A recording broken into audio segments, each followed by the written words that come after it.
Na, tai apibendrinam visko maždaug, ko mes čia darom. Šiaip važiavom 4 mašinas, veini šiandien mato, fui. Įdomu, neiškreik biškai pasitvarkyti. Nesistabdžinė. Techniškai. Jo, iš tikrųjų susiseikia, tai norat kart važiuoti į 5 veids, bet šiaip esmė gerą laiką praleisti. Praktiškai galėt prisijungti bet kur, nes maršrutas yra daugmaž parodyts. Kelionės truks apie 10 dienų, plus minus. Pirmas taškas, kurį pasieksim, bus Žemaitijos nacionalinis parkas ir Platelių ežeras. Po to važiuosim link Kretingos. Iš Kretingos pajudėsim link Palangos. Pačiupinėsim. Jo, galėsim pačiupinėti skulptūras. Iš Palangos važiuosim į Karklę, aplankysim Olandų kepurę. Pasimatuosim. Ir tada važiuosim į Klaipėdą.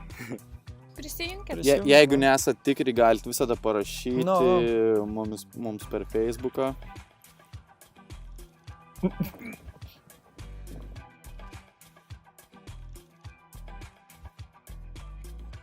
Ne visos pačios įžymiausios Lietuvos vietos ir gražiausios, nesakau, kad jos nėra gražiausios. Jos gali būti tokių perliukų, kurių mes ieškosim, kurios nėra tokios populiarios, bet jos ir žiauriai nuostabios vietos.